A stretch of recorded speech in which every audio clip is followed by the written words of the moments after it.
Good morning and welcome to today's webinar. Our speaker today is Andy Schwandt from True North Mergers and Acquisitions. Before I turn it over to Andy, I'd like to let those of you who are live with us know that you may submit your questions during the webinar via the Q&A tab at the bottom of the screen. This webinar will also be recorded so that you may watch or rewatch on demand at your convenience. And with that, I turn it over to Andy. Thank you. And thank you to AED. We appreciate the opportunity to have this discussion about Grow or Go. Hopefully we can give you some insights into what it might look like as you consider exiting your business and what different options might be and what that might look like. Myself, Andy Schwandt, I've spent over 20 years selling construction and mining equipment. Often I spent a lot of time with AED, attended many AED summits. So like you, I was in the dealer seat, sitting across from manufacturers, attending all the meetings. I both worked for both manufacturers and dealers through retail sales, remarketing, executive management prior to becoming an M&A advisor. So certainly very knowledgeable and with the equipment industry from all my experience there. Yeah. Hi, everyone. My name is Erik Stapleton, Vice President with True North M&A. A little bit about me. I've been doing M&A for about 10 years, totaling about $700 million in transaction value. I've worked on numerous equipment distribution dealerships, including closing a few, and across heavy road and paving equipment, agricultural equipment, as well as power sports and RV distribution. So yeah, that's a little bit about me. Chris? Thanks, Erik. My name is Chris Jones. I'm the Chief Exit Officer for True North M&A. I'm also the guy with the most outdated biopic, if you're looking at the slide deck. So it's maybe I need to get that updated, but welcome everybody. I've been helping people buy and sell companies for 25 years across all industries. And I'm going to kick things off today by kind of taking you up to 30,000 feet with some general things for you to think about as a business owner who might be thinking about their exit plan and different exit paths and ways to maximize your life's work when that time comes. If I get the next slide, please. So why prepare for an exit in the first place? Well, a lot of the studies show from the Exit Planning Institute, and we sponsor some of their reports. When we look at this, the readiness of owners, 50% of owners approximately are forced into exits that they'd rather not do, usually because they don't have a plan. In my own life, before I was in this industry many years ago, my uncle owned a very successful logistics and trucking business. And unlike many of our clients, it was owner centric. He played a major role in the business. Was struck down by cancer rather obviously unexpectedly and quickly. And unfortunately, a business that could have sold for millions of dollars instead ended up being wound down. Even though he had family in the business, there's just really no plan in the business. And that's a reality that all business owners have to face. Whatever your planned exit path is, I'm a business owner myself. We all are going to need exit someday, and it's better to have a plan that you are proactively working on than something that happens that you're reacting to. Next slide. So the marketing team has yet to let me actually put this billboard up, but this is what it looks like in my head. And this is what you don't want, right? And there are many versions of this. The death, disability, just failure to plan in general. Sometimes it's not this dramatic, but there are ways to maximize your exit and again, be proactive that are much better than being reactive to things that are happening to your business and happening to you. Next slide, please. So I want to just touch a little bit more on the cost of avoidance. We often meet with business owners. I met with one yesterday that is actually doing some planning, is 4 to 5 years out, has a son in the business, but that business has grown to a size that may be difficult for his son to afford taking over. But the business owner has a lot of their net worth tied up in this business at the same time. So what do? Well, if you don't start working on that issue, and let's say the younger family members do take over, son, daughter, otherwise younger partner, the business and those people may not be ready for the exit, which increases their chances of failure. And the things that you do to get ready for an exit are also the things that make your business much, much stronger. And we'll expand on that a little bit later. Also, obviously, you can leave enormous amounts of money on the table in a sale if you fail to sell or you aren't ready for what the market expects. And again, if you're being reactive. And then unfortunately, you sometimes see owners who, this is probably the most common example of this, who get a call from a private equity group or an unsolicited offer, and they react to that, sell, mistakes are made, or maybe not. The sale happens, but the owner really hasn't thought about what Life 2.0 looks like. Did they want to be involved in the business post sale? Maybe do they want to keep a little ownership? Um, was it really the right time to sell? Because they hadn't done the homework and thinking about what an ideal life after business ownership looks like. Or maybe they should sell part of the business and keep growing it with the help of a new partner in the business. Next slide, please. So how do you know if you're ready? I've talked about the consequences of not being ready. What does readiness look like? Looking first at this graphic, there's three areas of readiness to consider: personal readiness, then there's financial readiness, and business readiness. On the personal readiness front, some really good questions for you to ask, and other stakeholders that might be in the business with you, partners, spouse, family, is who am I outside of my business? And what are my life 2.0 goals, right? What does life after business ownership look like? Then there's some additional questions we can ask about readiness, like financial readiness. This is a big one. It's Having done this 25 years, one of the most common things I see is not only is the business owner really not personally ready, because let's face it, this is kind of a difficult thing to talk about. I'm a business owner myself. I've been a business owner for over a couple decades. It's uncomfortable for me to think about, and I do this for a living, because if you love what you do and you built a business, that's often very deeply personal to you. So it can be difficult to think about. The business often also producing a lot of the income, especially for active owner operators.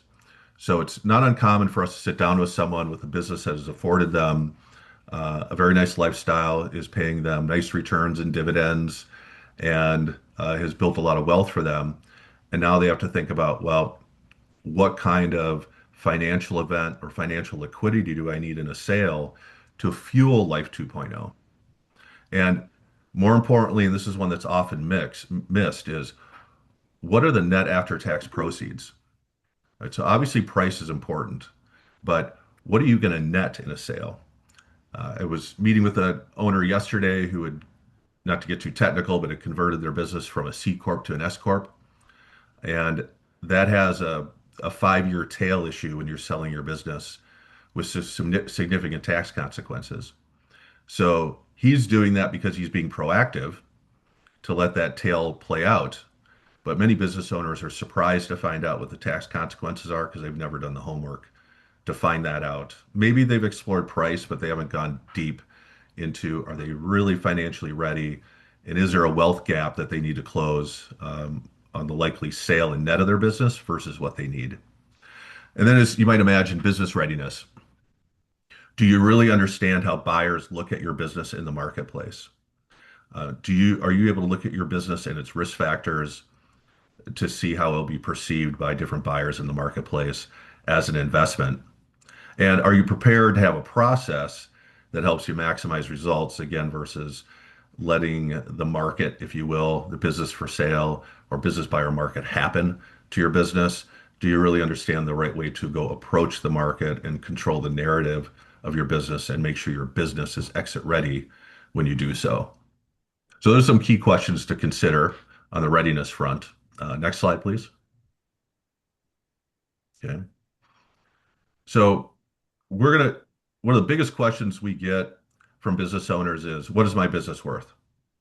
Now, one of the challenges of that question is they'll often say, well, hey, I'll just tell you my revenue and my EBITDA and the industry I'm in and tell me what I'm worth. And although that that seems logical. The problem with that is that when you think about value, it's both quantitative and qualitative. I, I like the metaphor of a diamond. If we if we had two 10-carat diamonds, because of their color, quality, cut, rarity, etc., one could be worth $10,000, one could be worth hundreds of thousands of dollars. They're both 10 carats, or they both have the same amount of EBITDA, if you will, but their qualitative factors are vastly different. That plays out in a very similar way in a business sale. So when you talk to a business owner about price, you really need to understand the qualitative things beyond the P&L, beyond revenue, beyond earnings to understand how to value it. Now, one of the most common approaches is the market approach, where you look at the earning power of a business, its profitability times a multiple. That's a very common approach. In asset heavy businesses, and Andy and Eric might have time to expand on this more later, it is not uncommon for the asset approach to also be considered and to be part of a look at value. What I can tell you is that both of those are important, but the qualitative factors are even more important in most cases. Next slide, please.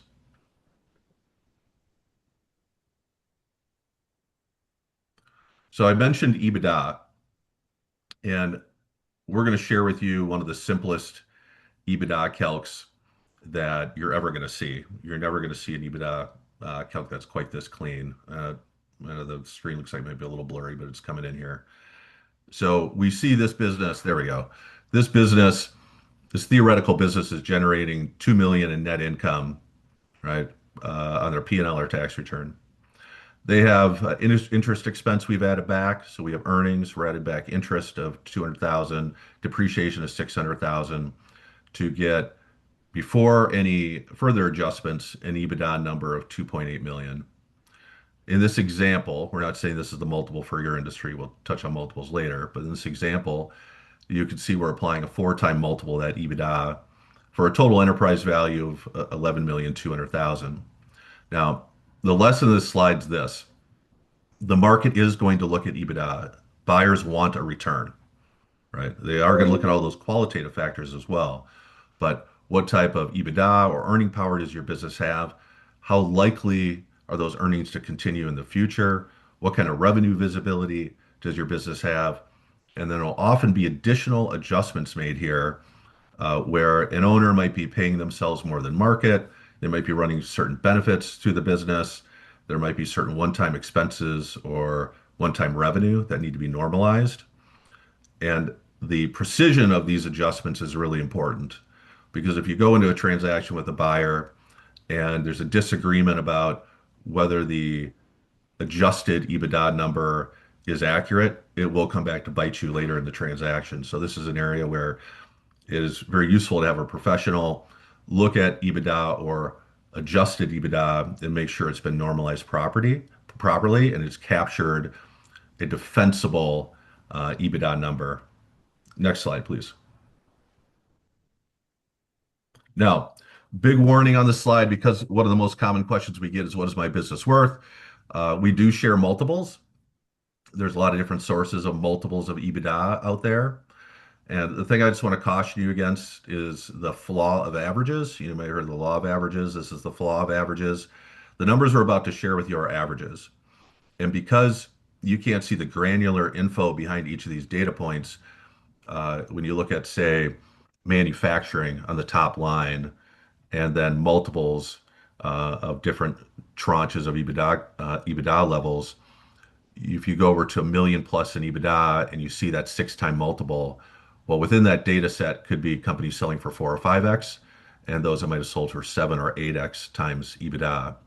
So most of our clients believe, and they're often correct because they're running nice, profitable companies that have been around a long time, that they want to beat the average. Their company is above average. But these data points are useful for getting an idea of where the marketplace is when you're starting to think about value. And what might happen if your company has a lot of risk factors that could make a buyer want to pay less than that multiple, or it has a lot of value drivers that might cause a buyer to be willing to pay a premium for your business. If you go down to the wholesale and distribution line, I know we're talking to equipment distributors. I obviously want to point out that this is all distributors across many, many sectors and industries.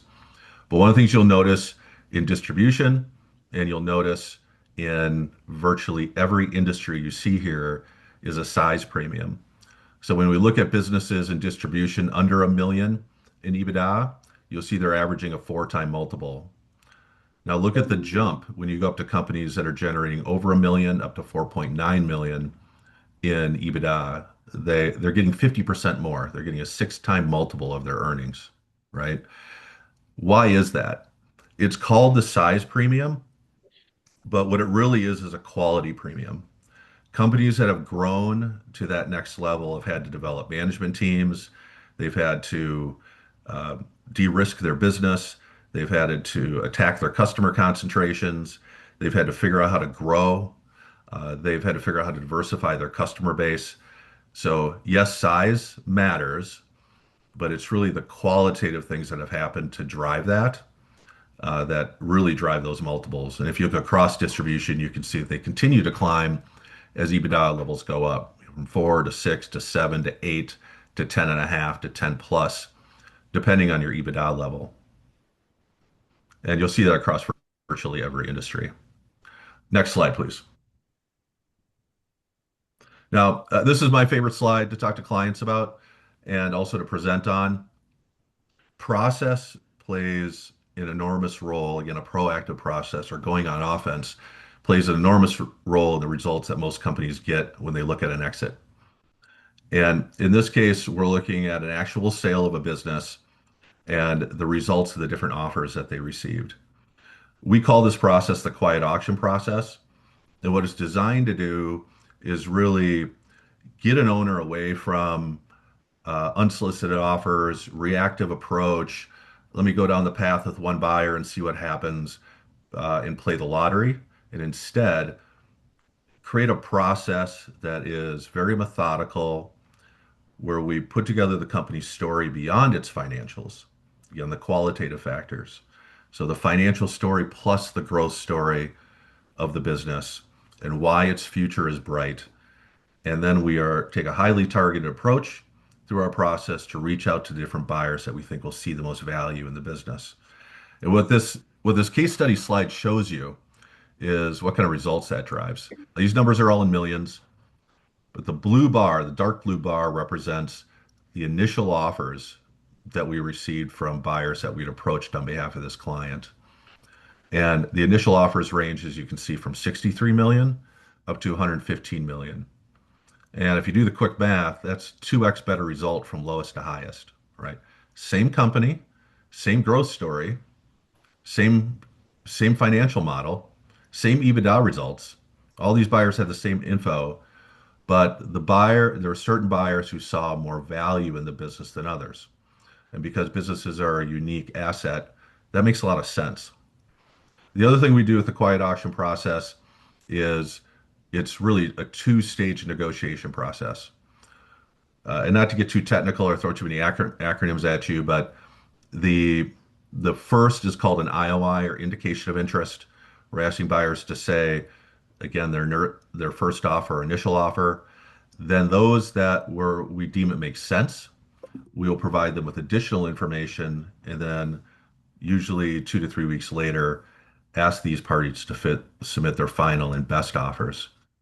And what you'll see here in the light blue bar is that one of these buyers who initially offered 70 million came back. This is a distribution company, came back and offered another 30 million, jumping from 70 to 100 million. Another party who'd started at 90 million added 15 million to get their bid up to 105 million. And then we had a late entry from a sizable PE firm with a $140 million offer. Now, most of our clients are looking to maximize price. So you might think our client went with a $140 million offer. Well, quality matters with buyers as well. And we actually ended up going with the buyer you see there in approximately the middle, who started at 90 million, added 15 million. and we felt they were the better bet, frankly. They made a lot of strategic sense for buying the business. As a public company, we could see why it made sense for them to make this acquisition. And the PE firm was a serious bidder, but there were some things we didn't like qualitatively about their offer. And frankly, we thought they might be more difficult in due diligence than a public company would be. Public companies and strategic buyers are often able to pay more for a business because they have a longer return horizon. And we sell a lot of businesses to PE, and I'm not bad-mouthing private equity, but they do have a shorter horizon to get their returns, so that often inhibits their ability to, frankly, to pay more because they need to turn that capital faster. Whereas a strategic is usually buy and hold. Now, strategics can take longer to make decisions, so you have to be a little more patient.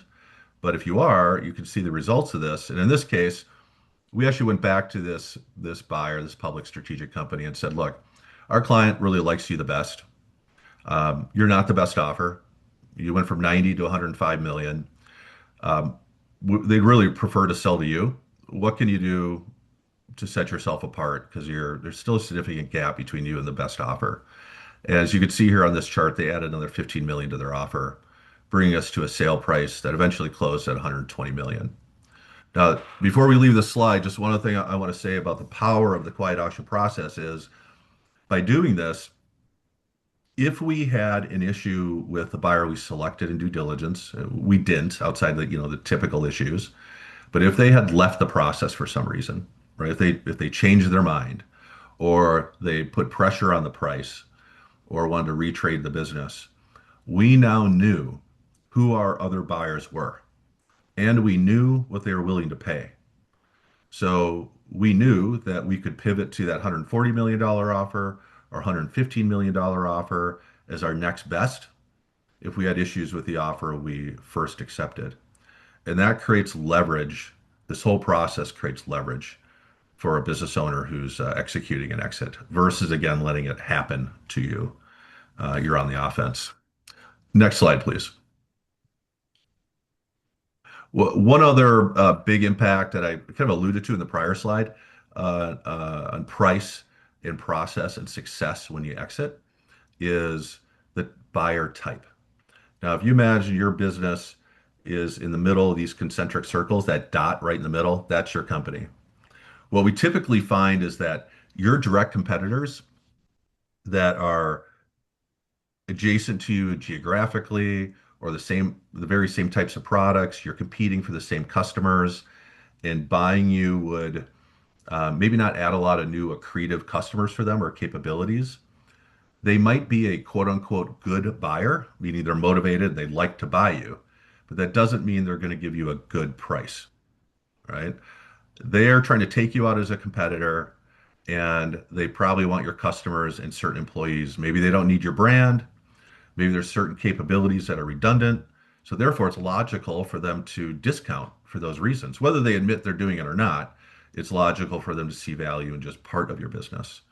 But as you get further away from your business, whether it's private equity, strategics, et cetera, as you get further away geographically, as you get further away from capabilities, if you are able to solve a problem or put a buyer in a new market or put them in new lines of products, new capabilities, another pin in the map, if you will, for entering a new market immediately versus having to go build it, that's usually where you'll see the better offers. So it's not that they're bad, any of these folks are bad buyers. It's just who's likely to pay the most. And to summarize that, closest to the seller usually sees the least value. Furthest from the seller usually sees the most value because the whole business will be accretive typically to what they're looking to do. Next slide. One other, and I'm going high level here, and Andy and Erik are going to dive deeper into your industry. But the other thing to think about as you think about an exit is what I like to call the three-legged stool, the impact of price, terms, and taxes. Obviously, maximizing price is a common priority for business owners, but what's often missed is understanding the impact of terms and taxes. Uh, it really it's not about what you sell your business for. It matters what you net. So figure out what you need to unlock Life 2.0, but that's a net after tax number. And do you want all those proceeds at cash at closing? Most business owners would say absolutely. I don't want to take any capital over time. Well, do you understand the tax consequences of that? Have you considered whether you should do rollover equity in your business so that you could sell 80% and keep 20%, especially if your business is fast growing, and get a second bite of the apple later? That's a great way to build wealth in a business sale, especially in a fast growing company. And do you know if you sold your business for X amount of dollars, how much the IRS is going to take out of X? Right? Do you understand what the tax impact is going to be? And do you understand how to mitigate those taxes? So I'll give you an example. The way to think about it is the IRS is going to get paid either way. There's really two buckets you can be in when you sell your business, and that's a capital gains bucket or an ordinary income bucket. Usually it's a mix of the two. And I'm not going to get into tax rates, specific tax rates, but let's call it 20% bucket and a 40% bucket. Well, the seller obviously wants to be in that lower bucket. Well, guess what? The way IRS tax codes have been written, buyers want to be in the other bucket, right? So they want to allocate or get the tax treatment in such a way, not because they want you to pay more taxes, but because of what it allows them to do to write down the assets after a sale. So there's tension there.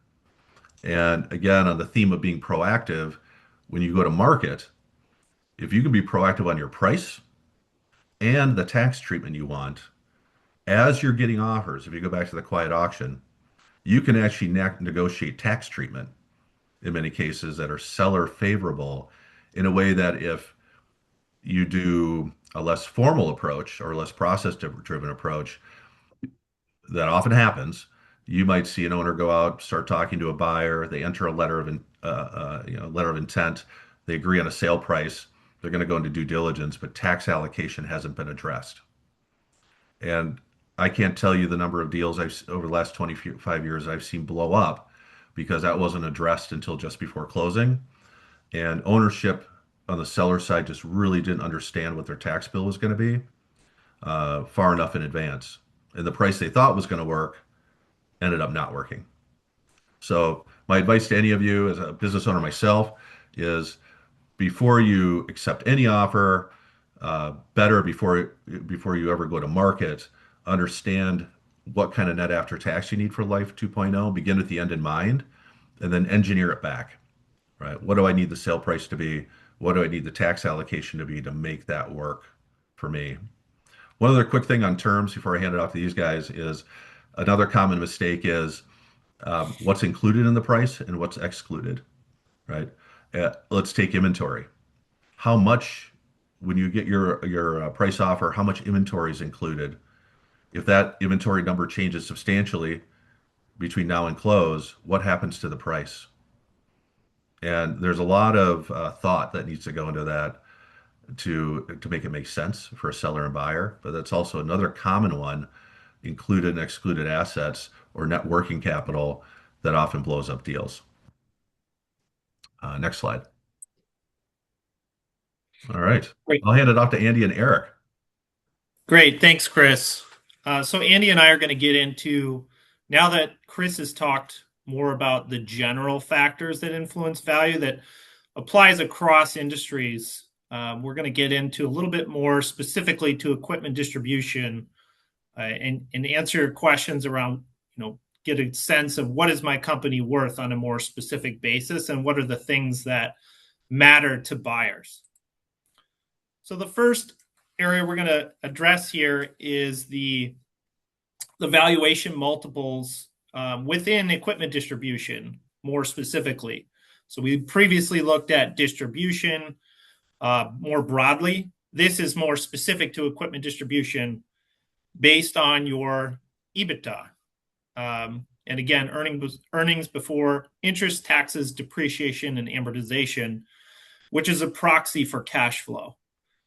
So when we look across the board here, you can see there's some variability, and this is the interquartile range, so the middle 50% in the data. Now, this is actual data based on market information. This is not something we made up. This is specific to your industry from market databases reporting transactions, all on an anonymous basis. So as we look across here, as Chris's principal mentioned before, as you can see, as you grow in size and profitability, generally speaking, your multiples go up. Now, there are outliers to this. Of course, this is the interquartile range, so there can be outliers above or below, but there are a lot of factors that influence where you fall in the range for your size. And Andy's going to talk a little bit more about that on the next slide. Yeah, so here are a lot of the quality, as we talk about qualitative factors, that adds to business value. These would be, value drivers. We want to look at things like customer and vendor concentration.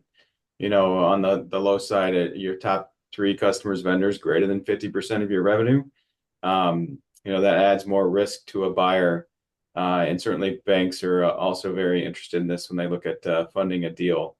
We look at competition. Are there numerous competitors? Are you a market leader with few competitors? And do you differentiate yourself from your competitors? What do your reporting systems look like? How good is your accounting? CRM systems. Buyers are going to also want to ask for lots of reports. Both financial, sales, et cetera. The list goes on. But how robust are those systems that you use? The more systems and processes in place, the less risk there is for a buyer going forward. What does the revenue quality look like? A lot of equipment distribution revenue is driven off of machine sales, but buyers are also going to be looking at absorption rates. How many PM contracts do you have? Those are very valuable to a buyer because it makes customers in that revenue very sticky going forward. So those are things to look at.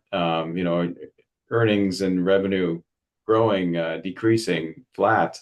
That obviously a company that's growing is going to be more valuable than one is not. And another significant one is the management team. How dependent is the organization on the owner? If the owner is no longer there, are those some of those key customer relationships gone? Key vendor relationships walking out the door with the owner. So a well-developed management organization with multi-tiered relationships with both vendors and customers across the organization. That is all very, very important for the overall value of a business. One of the things too I always like to say is that we're talking this in the context of selling your business, but what is good for selling your business is also good for operating your business. So all of these things are very important for a well-operating business, are also important going forward on a go-forward basis, selling your business. And one thing I would like to mention too is if we look at financial benchmarks, how your business relates to other similar businesses in the industry, the AED's cost of business report is a tremendous resource to use to see how your company compares to other companies in the industry. And that this will obviously affect value as well.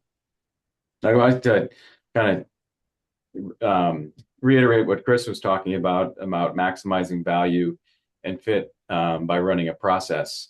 Running a process really helps you know that when you go to market and run a process that you're not going to leave any money on the table. You're going to find those buyers out there that are the best fit. We want to look for the best fit, who's going to pay the highest price, best terms, and be most likely to close. And without running a process, you really can't have the confidence that you're doing that. Now, you may not be considering selling your business, but you might, Chris had mentioned, receive an unsolicited offer. And you might be flattered by that offer. And as we know that the business owners that we've surveyed, over 50% of them say they'd rather sell to an internal candidate, somebody they know. You might think that, hey, this will make the process easier if I have a buyer. Really finding the buyer is really a small part of the overall process. You want to think about, maximizing your life's work and what does that look like?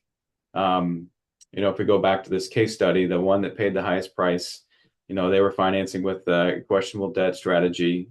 They were not the best fit, from a likeliness to close standpoint. We want to make sure a buyer, they might come with a great offer, but how likely are they to close? So being prepared, one, and then running a process to ensure that you're not leaving any money on the table, to ensure that maybe that buyer was a good fit, but maybe they're not the best fit. So running a process is the only way to really determine that.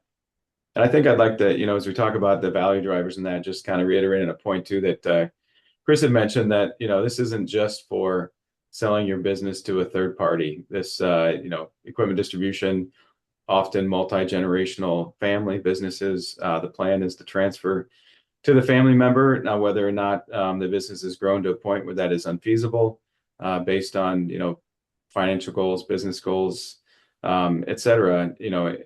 If you're going to transition that business to the next generation and do it well, all of these value drivers and factors for selling your business are going to be important for transferring your business to the next generation as well, if that is your plan. Now, when we talk about getting an offer, the next slide, Erik, you may be flattered by that offer. When we talk about getting a letter of intent, there's a lot of things that need to be considered. Unfortunately, there are buyers out there that are, I'd say unscrupulous, or maybe they're not intended to be, but you get an LOI that is very maybe generic. Their intention might be to lock you into an LOI, what seems like an attractive price, and then just drag the process out. You get frustrated, they start poking holes in your business like buyers like to do, and the price compression could come fairly quickly, and then you're locked into an LOI. But some of the things that on our checklist, we look at, I think, about 78 different items in an LOI. Here are just a few that you may not have considered. If that were to happen, what are the sources of the funding? Do they have existed committing capital? This is the big one. How much net working capital are you expecting to be delivered, and how is it defined? This one right there, the working capital, as Erik's going to go into it a little bit farther, but that can have a swing of millions of dollars of the value that you're delivering to a buyer. So you want to make sure and understand that. What are the structure and terms of the compensation? Cash, seller note, rollover equity, earnouts. Those all have different implications. What's the exclusivity period? Are you agreeing to that you won't solicit any other offers?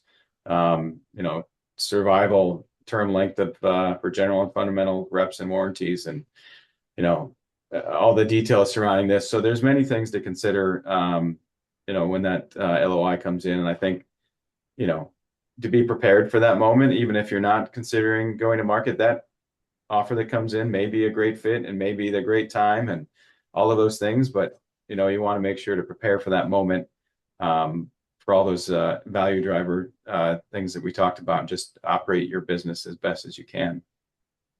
So now we want to look at kind of what drives value for equipment distributors, and a few key factors related to equipment distribution. How strong are your OEM relationships? Those are extremely important.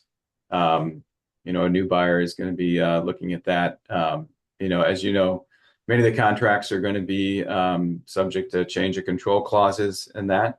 So the stronger relationships you have, the better, the more likely that's going to transfer to a new buyer. What does your rental fleet look like? Is it well maintained? Have you been constantly reinvesting in rental fleet, or is it going to require a significant near-term capital expenditure? And these are things a buyer's going to look at and say, yeah, our price would be this, but we're going to have to make this investment, so we're going to offer less due to that.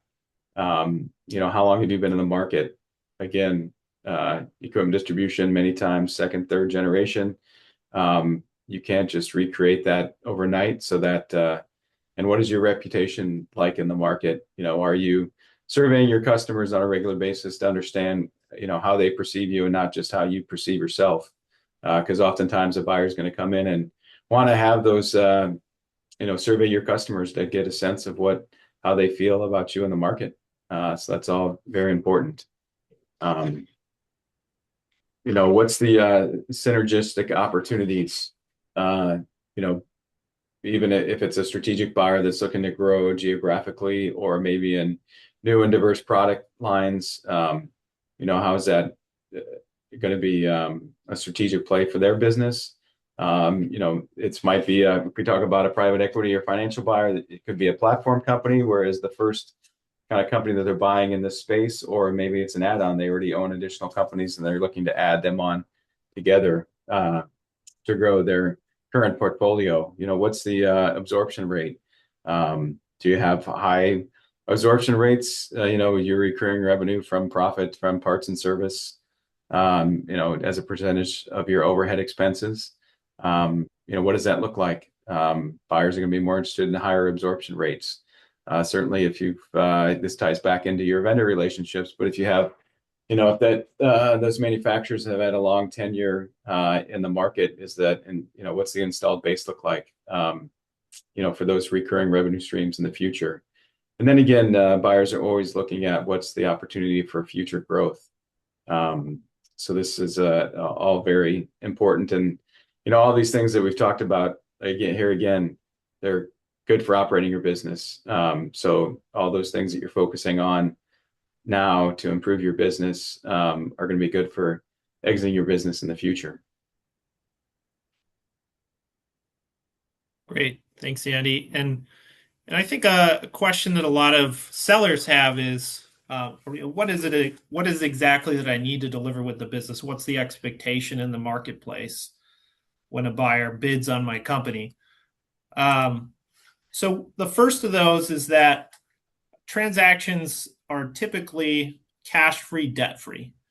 This means that you look at your balance sheet. That means you get to keep the cash on your balance sheet, your company's balance sheet. And you're also expected to pay off the debt, the payables, the longer-term payables, debt-like items, notes with banks, those sorts of things. So those are the expectations there. And second here. And then the normalized levels of net working capital. So we call this gas in the tank. When you sell a vehicle, you're not taking out all the gas in the car. Usually you have at least half a tank in there in order to continue to run the vehicle. And so we consider net working capital, which is non-cash current assets minus non-debt current liabilities.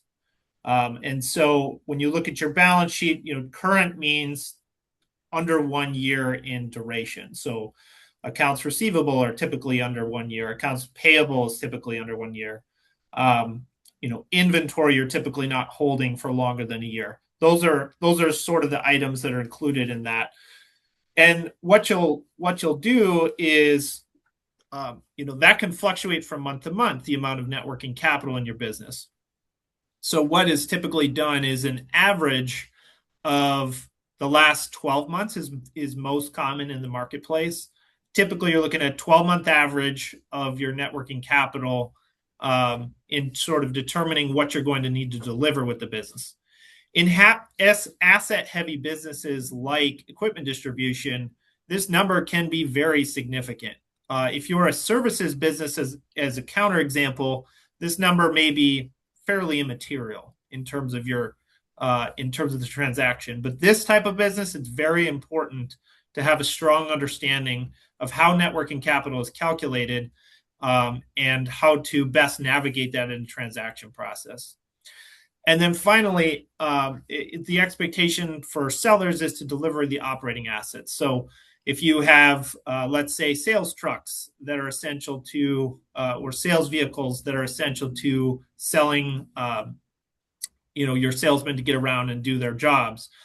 Service trucks, for example, those would be assets that would be delivered with the business free and clear of debt. So those are kind of the general expectations outlined in a transaction. Erik, I'd like to also mention too, when it relates to, you mentioned net working capital and inventory, certainly a component of that. But, I was going to mention, how clean is your inventory?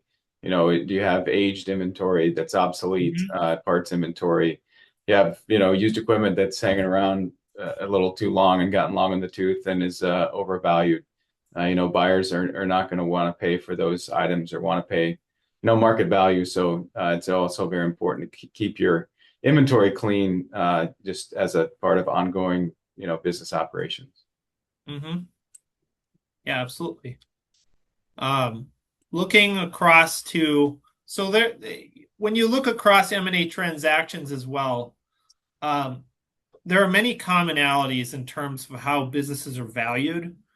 In the case of equipment distribution, there are some nuances that are really specific to this industry that are very important to understand in a transaction. And I'll walk you through that here and actually give an example with numbers going back to Chris's EBITDA calculation. So one of the first things that we want you to be aware of is the interpretation of floor plan financing. So this is often mistaken as debt. And as we talked about on the last slide, you are expected to deliver your company free and clear of any debt. So buyers will sometimes try to make this move, but this will actually increase your working capital that you need to deliver with the business. So the gas in the tank, you're going to have to give more when you sell, and you'll be able to keep less. So with proper interpretation of floor plan financing on new equipment, that is typically 100% loan to value ratio. And is really sort of essential to the operations of the business. So this is not something that it should be treated as debt, even though you're paying interest on it, and it may in many other ways look like debt. This is a common mistake. Another thing to be aware of is especially if you have a large rental fleet, you want to look at your capital expenditures. Let's say you're growing really fast, as an example. You're going to be spending money from the balance sheet on your just maintaining your fleet, but also keeping up that level. But also, if you're continuing to grow, you're going to need to continue to outlay capital in order to grow your rental business in particular. So this is an important to distinguish between these two things, so they sort of understand. Okay, if I have an aging fleet, there's a certain amount of money that's needed to maintain. Just like roads and bridges, you can build new roads and bridges. The city can, let's say, or the state can, but then you also have to spend money to maintain it. So there's a growth component for sort of new developments, and then there's a maintenance component in the older parts of the city where you might need to replace a bridge. So that's the concept here. And then finally, the depreciation on the rental fleet. So depreciation, in the definition of EBITDA, is typically an add back, as you'll see on here.